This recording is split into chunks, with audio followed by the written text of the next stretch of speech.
It's the grand, according to the cosmic and the galactics, it is the grand experiment that it's supposed to, not only does it encompass and it contains every seed, DNA and flora, fauna from all the universes in one galaxy, one solar system, one planet. It's like the melting pot of the cosmos in one planet. But it's also it's also so special that this is the planet that is going to initiate a whole new era of universes and creations and cycles of creations.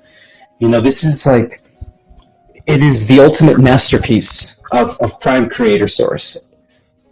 And so, according to all records and all channeled information, and according to my own downloads, yes, Earth is this intergalactic exchange center of information that you mentioned. And at one point, before it was hijacked by the regressives and the fallen angels, it was the most benevolent, the most beautiful planet in the multiverse. It actually existed in a higher dimension. It existed in the 12th dimension when it was originally formed. And then from the 12th dimension, it dropped to frequencies into the 8th dimension, and then finally into the 5th dimension, and then finally into the 3rd dimension. As to why many in the esoteric community or spiritual community who understand this knowledge recognize it as 5 different harmonic Earths that are kind of coexisting still, because these other Earths still exist in these different frequencies. But right now we're only experiencing the lower of the 5 Earths, which is Terra. And that's the first one was Sophia, which is pretty much the embodiment. Yeah, it's the embodiment of the mother universe, of the central universe in one planet. As to why they needed to, gather the seeds and DNA from all the universes to put into one spot. Because they knew that a very, very highly evolved intelligence, a cosmic intelligence, was going to embody it. And that is the spirit of what we call the mother universe. Yeah. Wow. So in its highest form, yeah. So, I know you're familiar with Dolores Cannon, and she was mentioning in one of her lectures that the Earth is actually the densest planet in the universe. So we right now are basically on the 3D dimension in the on the densest plane right now. But as some of you guys might know, we are actually ascending to a higher level of consciousness. As we ascending, this Earth is going to split into a new Earth and an old Earth. So what is your thoughts on that? Dolores Cannon is a gift to the world. Yeah. She was a great pioneer in the awakening, and if it wasn't for her sessions that she conducted with certain clients who went into a deep transgression, where she was able to access their extraterrestrial selves through what they call the quantum healing technique.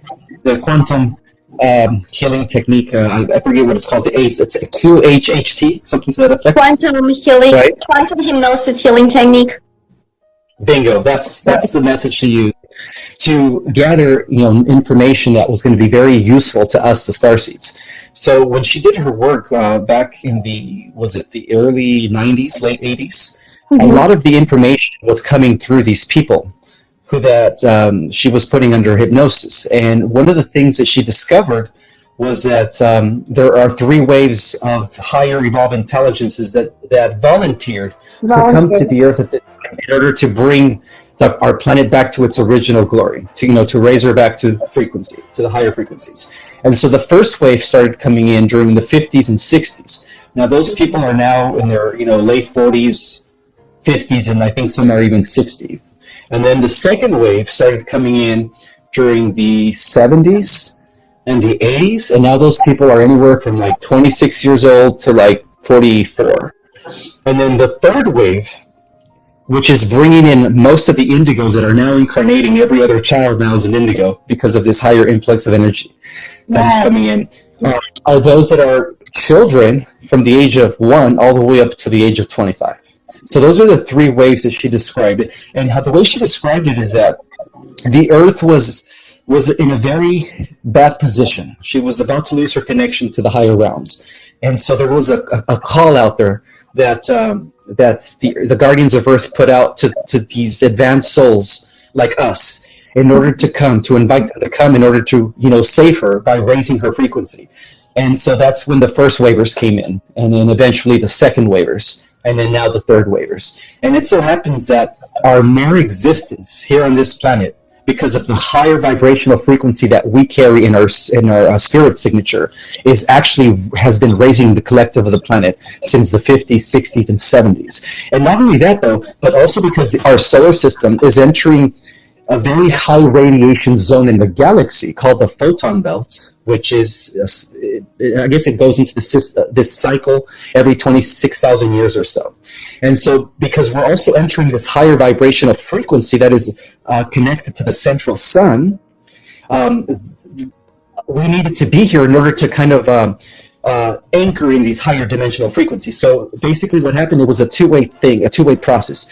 First, we volunteered because we carry the higher codes in our genetics, in our frequency, and then we were supposed to be the receptacles of the new coming in 5D gamma rays that has been coming in ever since the 50s and 60s. There's scientific evidence that shows that our solar system is now almost fully emerged into the photon belt, or this photon field of high energy radiation. And so we're almost there. I mean, we're at the point where we're about to enter it fully, which is what many call the solar flash. But yes, it was a two-way process. Where the solar flash is coming from? Yes, it's that field of energy that is like a torsion, kind of a donut that's coming out of the galactic core. And so when you think of the galaxy, you have that big bulb in the middle of light.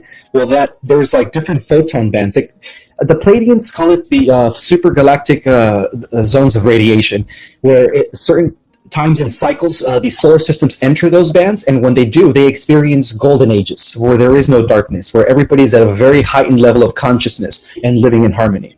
So apparently our planet has experienced 52 different cycles of that. And now we're entering its final cycle, which is going to complete not only a 26,000 year cycle, but also a 223 million year cycle, which has a lot to do with the revolution of the Pleiadians, along with the Sirian star going around the galactic core. Yeah. Wow. So yeah. Not everybody knows about that, but I do talk about that in my book, about the different cycles. So we're actually making cosmic history right now. We are. And not only are we restoring cosmic history, but this is just the beginning for us. Our true mission begins in the new Earth for the starseeds. Yeah. Oh, this is just the beginning. Right now. That's amazing. I love this. If this is resonating with you guys, please go ahead and follow Ismael, because he's just so knowledgeable about these things, and talk to us more about the star seeds and what we came here on Earth to do, and how can some of us that might think we are star seeds or want to tap into our cosmic family or galactic origin, how can we do that? Okay, so to answer the first question, we came here to Earth to be receptacles of these new coming in energies, higher dimensional energies that we're anchoring into the planet. So so first of all, our mere existence is what caused the Earth's frequency to rise into this 5D reality that is about to take place. And second of all, one of the ways that we starseeds could connect with our star family is through meditation. I always tell people meditation is the key in understanding your connection to divine infinity source, and it's also the key to understanding who your ancestors are and how to connect with them.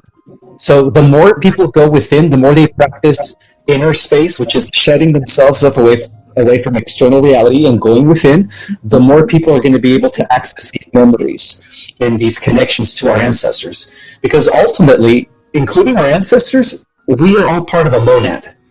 So that's why when they say, your ancestors lived through you, it's pretty much the oversoul that splits into different aspects or different fractals, and each fractal exists in a different time. But at the same time, because according to quantum physics, all time is happening simultaneously, it's like we're all existing on all these different time periods. So there's an aspect of you, for instance, that is still in Atlantis. There's an aspect of you that is still in Egypt or in Lemuria. Yeah. They're still existing. So what we're doing now is that we are collapsing all these timelines into the now. That's what we're doing. That is amazing. Yeah. It's amazing. I also wanted to ask you about our starseed children, and so many of us have the starseed children, and how can we as parents be helping them or supporting them into navigating this world or this earth right now, or they're already maybe equipped with all that they need to navigate this wave, this level of consciousness wave?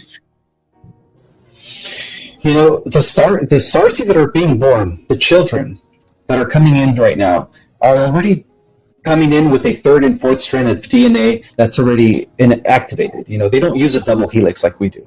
So a lot of them are already there. A lot of them are already communicating with their star family, with animals, with plants. Many children nowadays are psychic, and the only reason they keep it to themselves is because they know that society in general, under this programming, will ridicule them for that. And so they're very connected to their higher self, and they know when to speak and when not to speak. And yes, the children are very connected to Source right now, especially all the children that are indigos that are coming in at this time. Wow. So the best way, if for instance, if you're a mother who has a star child, an indigo, the best thing to do is to teach your child how to meditate from an early age.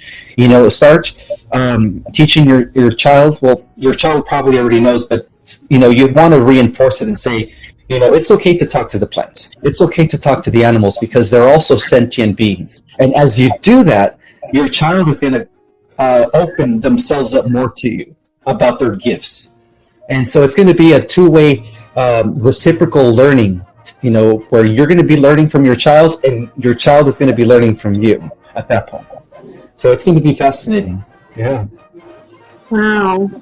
And I've heard something about how these children, that they are born as these indigos, starseeds, they already have their crystalline aura, and majority of them, they're not even going to have chakra system anymore because they're already so well integrated in their crystalline field.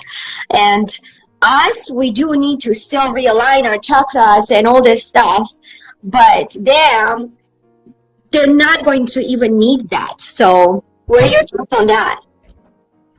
They are more advanced than what we think, and you're right. You know, a lot of them are crystal children. They come in fully intact, and so, you know, I always tell people these negative frequencies. You know, the food that they're eating, even though they're on a higher frequency, it's not going to take effect. You know, if they're eating at a whole new different level.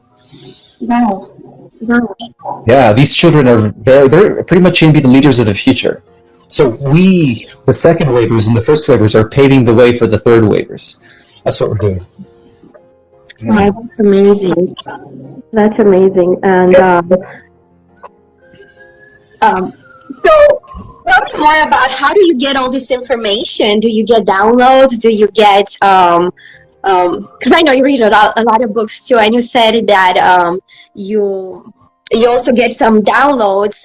Do you get it from a meditation, from tapping into Source, or both? Well, yeah. When I meditate, I connect directly to Source. One, you know, we call it one because everything is connected at the energy field. And so I gather most of my information from the field of intelligence that is all around us. You know, it has access to the quantum realm, which is connected to the Akashic realm, Akashic records, the field of, you know, the etheric field where everything is recorded in. Mm-hmm. And so by connecting to the oneness of everything that is, which we call Source, you're able to access any information and any data you want. You know, so that's the way I do it. But it takes a lot of discipline and it takes a lot of practice. You know, first you have to be very in control of your thoughts and in control of your feelings. Because if you can't control your thoughts and your feelings, it's going to be impossible for you to reach those levels of consciousness. Because a lot of it has to do with concentration and the ability to, you know, completely shut your beta wavelength mentality so that you could actually access the higher levels of frequencies or wavelengths. Yeah. Wow. Yeah. I And we all think. Go ahead. I'm sorry. We all have that ability. It's just a matter of implementing it. It's like learning how to ride a bike. The more you do it, the more you go inward, the more you're going to be connected. And it comes easier. As you do it more, it becomes more easier. And then you'll just develop a habit. And because you're also going to be reaping the results of that, it's going to be like a thing where you're just going to be doing it every day. Right. And it's just going to come without you even having to force it, or not force it, but try it, right? Absolutely. Yeah. Okay. And what would be some advice that you would give us, the star seeds, into navigating this dark times that we are living in right now? Sometimes we are going through some up and down, some roller coaster of energies in our bodies, which is making us feel sometimes depressed, or maybe it's making us feel tired or whatnot. I call them ascension symptoms. I don't know if it's resonating or not, but what would be some things that we could maybe utilize to navigate these times more easily, more in flow, more with ease? Go where there is trees, lakes, rivers, oceans, nature. The more you go to nature and connect with Mother Earth, the easier it's going to be for you to navigate through these times. And also, as you connect with Mother Earth, you're going to feel more grounded in your purpose and your mission. Sometimes we have to remind ourselves that we are the saviors of Mother Earth, and we are the saviors of humanity. The star seeds and the higher level intelligences, the crystal children, all of them are part of this team that came back to Earth in order to save the Earth. And in so saving the Earth, we're saving the entire multiverse. And sometimes we have to remember that. We have to remember that we are very important to all of existence. And as indigos, sometimes we forget, because we get caught up in the day-to-day thing and third-dimensional reality. And so we forget that we are very powerful and that we came here to change reality. We're, as the Pleiadians would call it, we're system busters. We're here to bring down the old unworkable order, these programs of injustices that haven't been working for anyone, that have been running for thousands of years, and we're here to eliminate that, destroy that, so that we could bring forth something new that's going to be more workable and in favor of humanity. And as long as we have that in the back of our head and we are mindful of that, then things are going to be okay. But sometimes we forget. Even I forget every now and then. I'll have to. Sometimes I have to just stop what I'm doing, center myself, and remember what I came here to do. Right. Yeah. Right. It's so easy to just get swept away by the 3D, the matrix, all that stuff, which is all an illusion, basically, right? It's nothing but a simulation, and it's an illusion. So, totally. And I was also thinking about something that I also heard, how us humans are, like I said, we're like an experiment, and we are considered to be a peace treaty in this. Yes, but we're the pinnacle of the experiment. We're the apex of the experiment, the finality. Those that came before us were also part of the experiment, and not a lot of people know that. All they know is that we were biogenetically engineered by an ancient interstellar race known as the Anunnaki.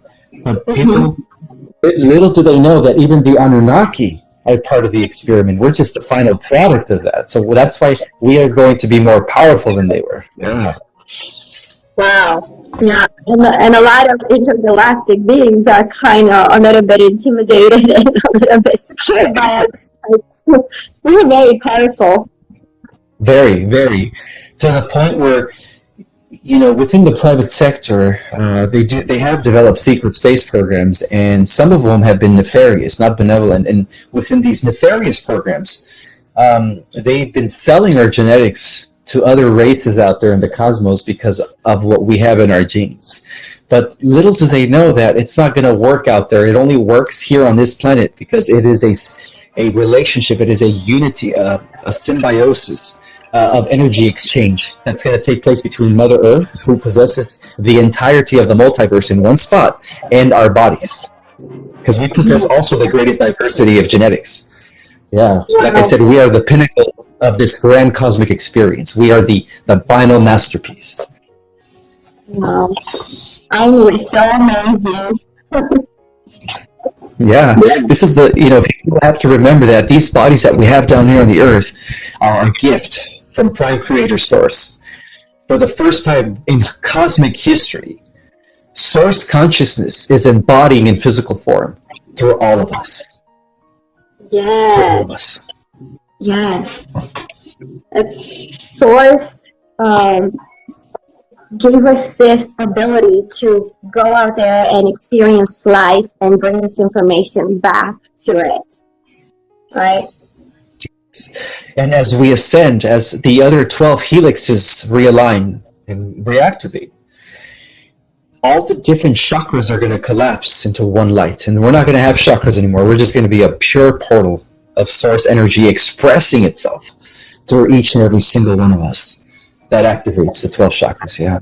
Because each chakra is actually a vortex that carries massive data and information.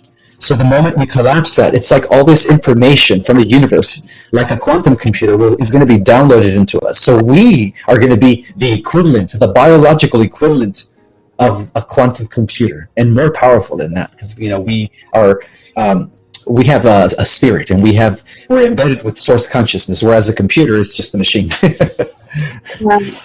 And unfortunately, some of us know what this nefaric agenda are trying to get to right now, to one timeline that is AI timeline, transhumanism agenda, and all this stuff. And on the other hand, this is us, the star seeds here, which are trying to, not trying, but we're working to ascend organically, right, to Source and to pure light consciousness.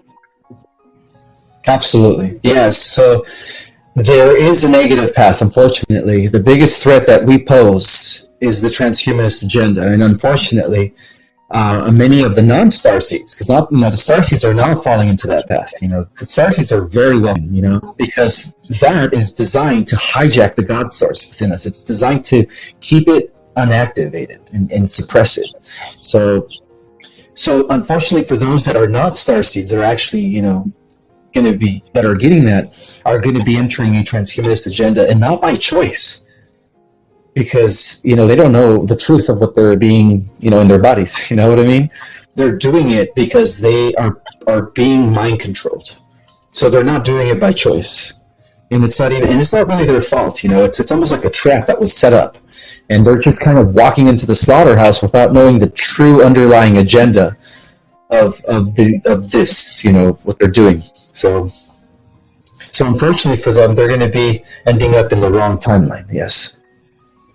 Okay, and what do you think about the idea of soul contract?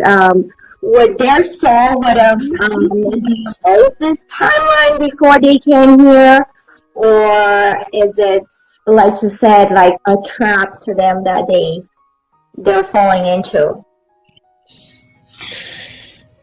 Yeah, soul contract is everything. So if they decided to come in, to incarnate at this time so that they could be trapped into a further simulation, a virtual cybernetic simulation, then that's something that they chose. So it's almost like it's preordained. It's something that they chose before they even incarnated. So the choices that we make, in a way, are determined also by the blueprint that we carry. Everybody has a genetic blueprint, a template rather, also that connects to our soul's evolution.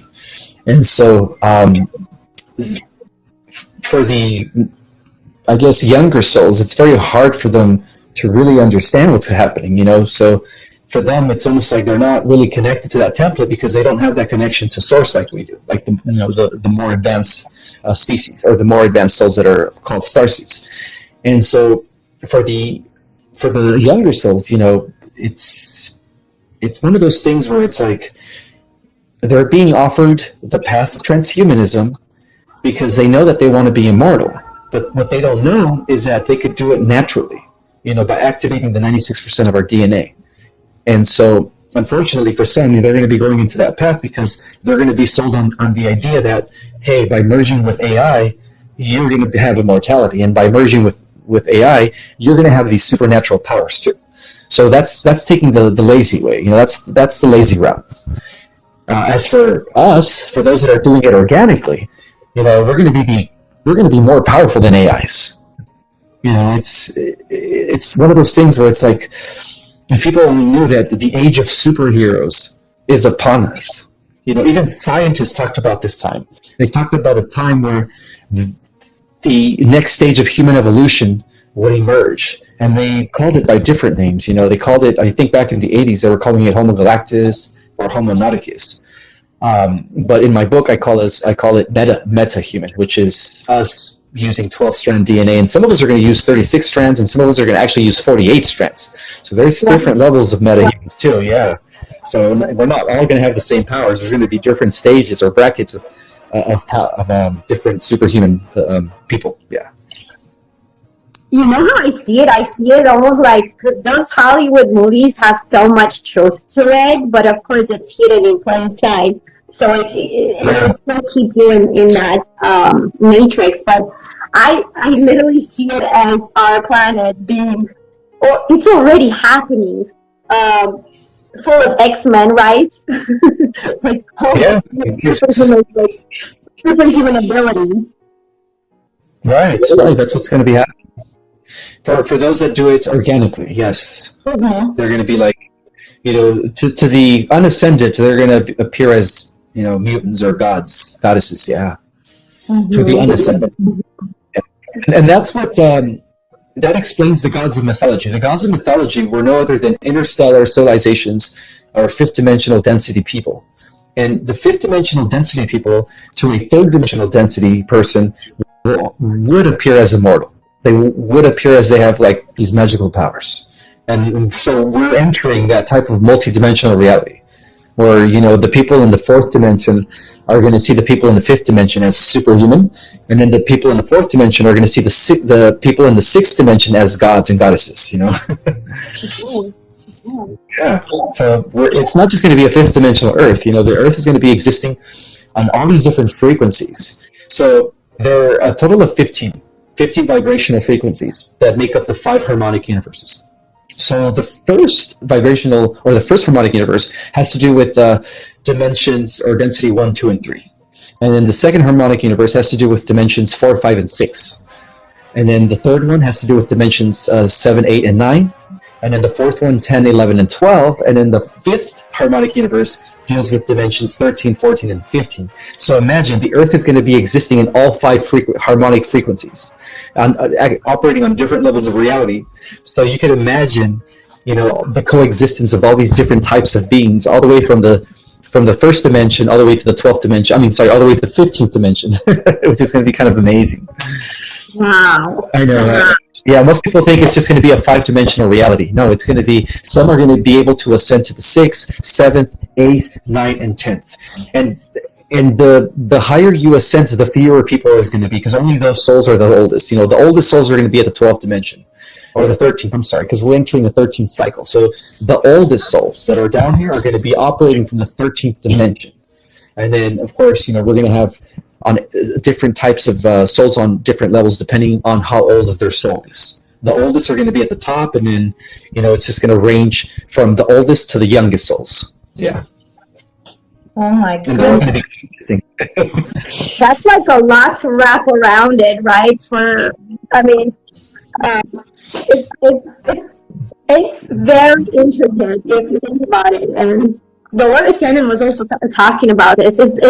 And she was also talking about how we are going to ascend to our light bodies, where this flesh and bones is not going to be dense anymore. We're going to be pure light, and we're not even eating food to survive or anything like that, right? Right. From the 5th density and up, we don't no longer need food anymore. It's only the intelligences that are operating in the third and fourth densities that are still eating. Not so much in the fourth density. In the fourth density, okay, from what I understand is, in the third density, we are mostly physical. Yeah. In the fourth density, we're 25% spiritual and 75% physical. So we're a little bit more, able to manifest things faster, right? Because we're 25% energetic and 75% particle, according to quantum physics, right? Wave and form. I'm using that analogy. So in the fifth dimension, we become 50% spiritual and 50% physical. At that point, it's a perfect equilibrium where you're able to, dematerialize your body and jump into any frequency you want, and then materialize it in that frequency. You're going to be able to multi-dimensional travel. That's what a light body is. A light body is a vehicle that allows us to traverse the different dimensional planes of reality. And the higher you go in these dimensions, the more access you're going to have to multiple levels of reality. Yeah. So there's different stages of light body activation too. But it starts in the fifth dimension. And then once you go into the sixth dimension, then at that point you're 75% spiritual, and then you're only 25% physical. You're still physical to an extent, but it's really, really very light density, to the point where at that point you're like you're like a god, a goddess. You're able to control matter, materialize at will, dematerialize, bilocate, teleport. Yeah, an example of that is the movie Lucy with Scarlett Johansson. When she used 100% of her full brain power, she was just everywhere at once. She was speaking out of the computers, out of the cell phones, and her voice was everywhere. Well, that's when you reach the seventh density, and at that point, it's up to you if you want to join or become part of a collective with other seventh density achievers. To at that point, then you become a star or a planet. And it continues. Yeah, I was going to mention that movie actually because it really, really caught my attention back then when it first came out. I was very captivated by it, and back then I wasn't awake as I am right now. So how can we, do you think that us as Starseeds or humans right now would have any possibility of activating our DNAs in this lifetime? It's going to happen. Yes, it's going to happen very soon, because a huge trigger that is going to actually transform us into fourth or fifth or sixth density intelligences is the photon flash, the solar flash, which is when our solar system will be fully immersed in this photon field of energy that I was explaining earlier. Yeah, we're almost fully in, by the way. That's why we're already getting ascension symptoms, and it seems like things are warming up, but it's not just happening on our planet. These changes are taking place throughout the entire solar system. So physical things we're already detecting the changes on the physical level. Things are heating up, things are rising, things are moving up into a higher level of reality. And some people are already experiencing activations. I had an instance earlier today, where somebody was already activating the 5-dimensional light body, and to the person who didn't know what was happening, they seemed like they were having convulsions or seizures, but they weren't having seizures. They were just, their body was trembling because they were anchoring all these higher frequencies. Wow, that's amazing. And that's why we need to actually take care of our vessels so well nowadays, and be very aware of what we're putting in our bodies, because as we ascend to this high level of consciousness and frequencies and all these energies, we need to be able to anchor all that in and not go into psychosis or whatever, because some people can experiment that too. And I think some of the mental illnesses or this either Alzheimer's or some other mental illnesses, I think those people are into those level of consciousness, my opinion, and their bodies are still trying to adjust when they cannot really anchor all that energy in, right? Right. An example of that is also when people activate their kundalini and they're not fully, mentally and spiritually ready to allow that influx of energy to go through their body. It's like putting a 1,000 watt input electrical charge into a 50 or 100 electric. blow the fuse if your body isn't ready. So that's the reason why people go into a psychosis, because if their body's not fully ready to process all these electrical charges, they're going to end up going crazy. And so, yeah, that's very important to know. You have to make sure that you are ready, that you are cleared, that you have cleansed all your wounds and all your trauma, and to the point where nothing can trigger you. Because if you get to that point where nothing can trigger you, that means you're fully healed, physically, etheric, astrally, emotionally, mentally. And when that happens, that means your body is able to withstand and withhold all these higher electrical pulses that are going to be coming to you or going through you as the chakras open up and collapse into that white light. Because that's what ascension is our chakras are going to open up, and instead of having red, orange, yellow, green, blue, purple, indigo, it's just going to be one white light. Boom. That's when we know we're going to be in our light body. But at the same time, we have to understand that we're still going to be physical. But it's just going to be a type of physicality that is different than the third dimensional physicality. Yeah, our body is going to be more of a refined matter type structure, crystalline DNA. So physicality exists all the way up until the 12th density, by the way. It's just a different type of physicality. Yeah, it's more of an etheric nature, but it's still physical. So an example of that is as a six-dimensional, okay, so we're in the third dimension, okay? So third-dimensional beings cannot perceive fourth-dimensional beings. But fourth-dimensional beings can perceive third-dimensional beings. But in like manner, fifth-dimensional or fifth-density beings cannot perceive sixth-density beings. They can only perceive fourth- and third-density beings. So the higher you go in densities, the more access you're going to have to all the dimensions. So a person from the sixth density is going to be invincible to somebody in the fourth or third density, or even in the fifth density. That's how it works, yeah. But even though they're physical on that density, you have to raise your frequency in order to see the physicality of that density. Otherwise, it's just going to be invincible to you. And also to understand is that all these densities exist within the same space. They're already all around us. All we have to do is tap into the frequency.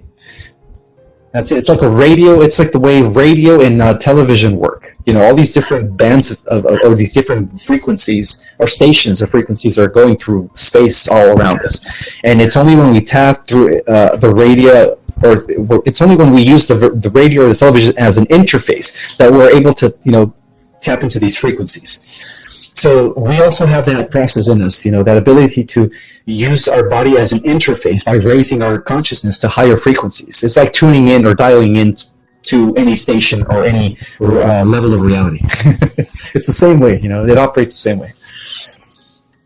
And do you think that with this channelers that are channeling the higher vibrational beings, do you think they're actually very tapped into their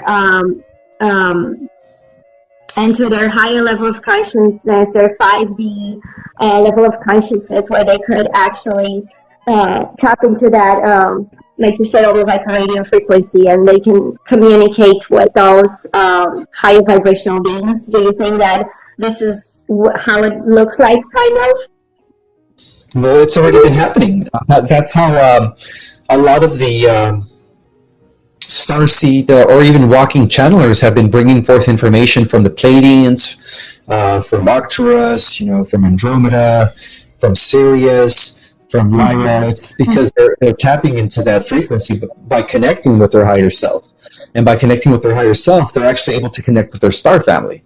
And then that's how they get the download. So even, for example, Barbara Marcianic, the writer of Bringers of the Dawn, was very tapped in with her higher self, and as a result of that, she was able to access information from our Pleiadian brothers and sisters. Oh, they're your soul family because you are the Pleiadian goddess.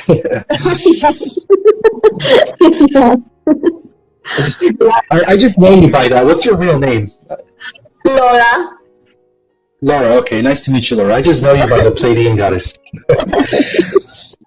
Yeah. So tell me a little bit about your cosmic origin, Ismael.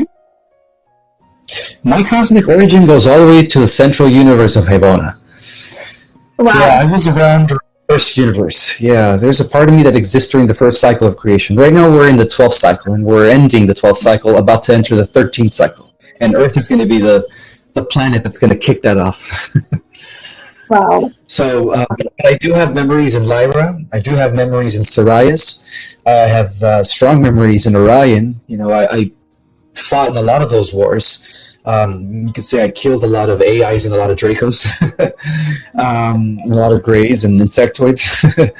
I also have memories in Pleiades. I have memories in Atlantis. I have memories in Lemuria, in Egypt. I have memories in Israel.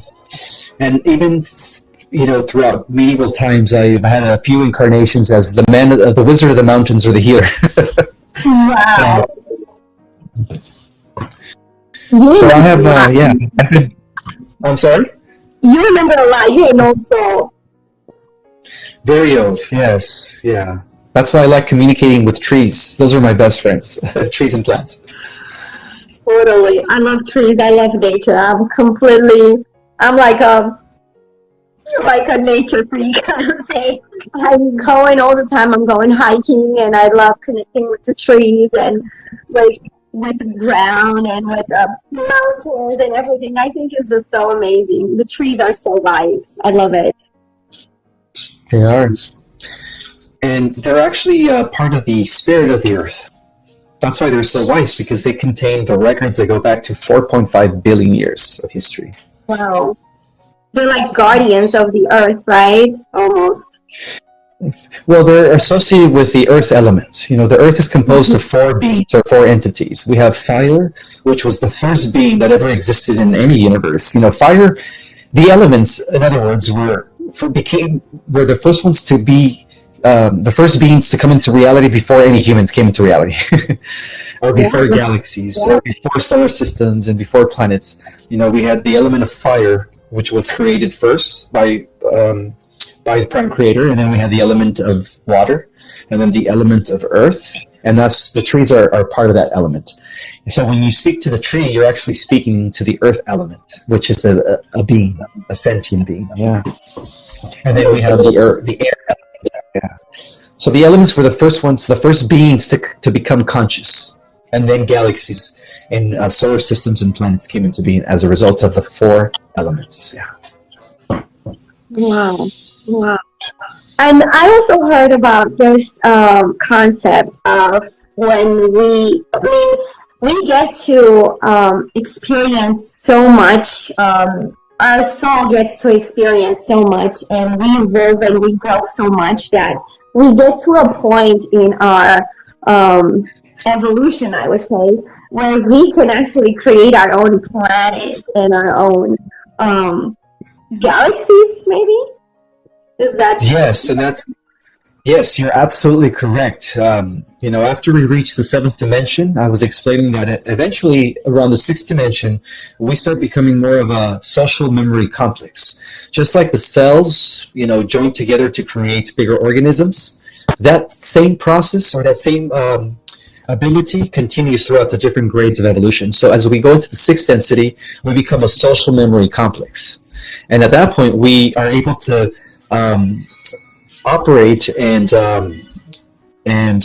process information faster than just an individual, because we're it's like putting all these neurons together, right? Bigger brain. And then from the sixth density, once we go into the seventh density, at that point, that social memory complex is ready to become a planet, the consciousness of a planet. So collectively, then we become like Gaia, like the earth.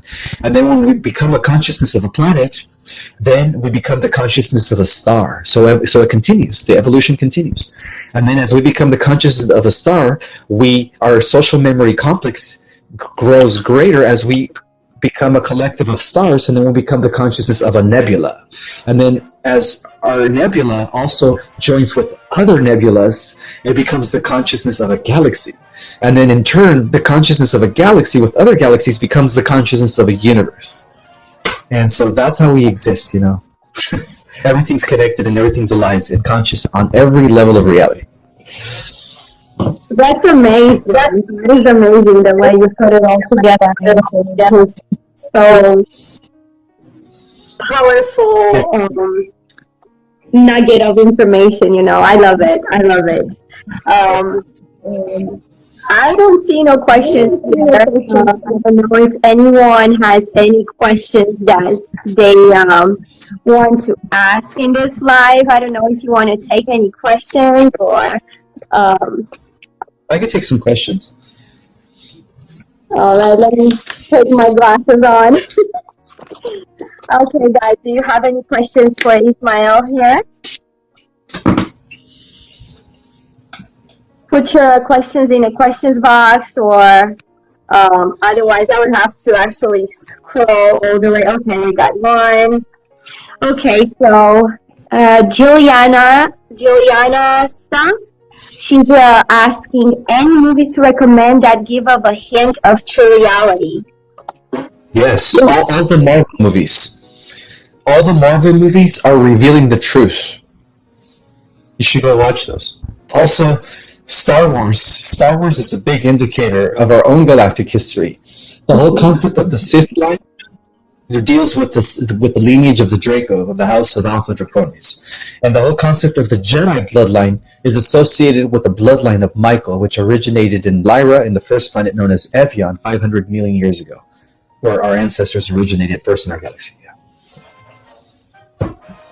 So there's a lot of truth to all these movies. What about the Avatar?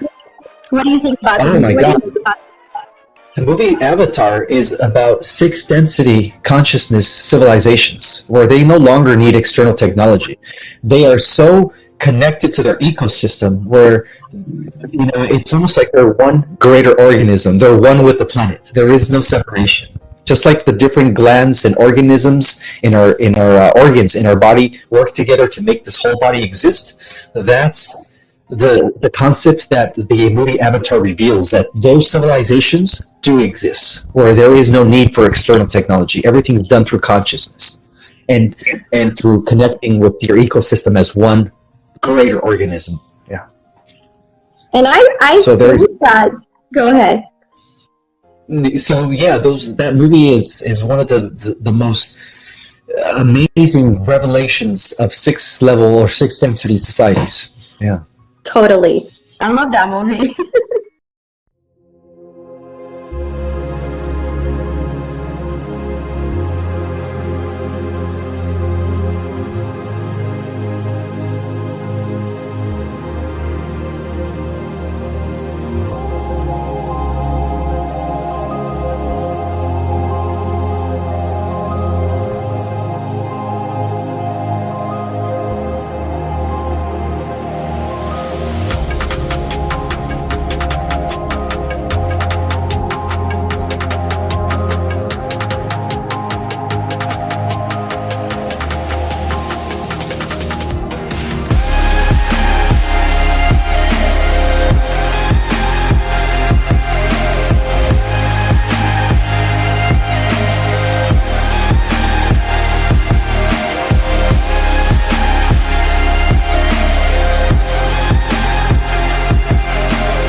Chẳng được quên khi cơn mưa đêm lại về. Em đã quên lời thề và ta như đông chìm sâu. Không còn mơ em anh nhận màu. Anh chỉ cần mơ đâu em bay. Chỉ còn là những cơn mưa vô giá. Cho bên mơ em không mơ ai. Anh một đêm mơ chỉ cho bên em không được cần nhớ. Và chỉ có em không còn nhớ. Và người ta bên nhau như ngã tớ. Muốn nhớ về say em chỉ có mấy em ở đây. Và anh như muốn chết đi nhưng không muốn em mơ mày. Tình yêu làm cho ta đau đầu. Không em như nằm hâm mộ.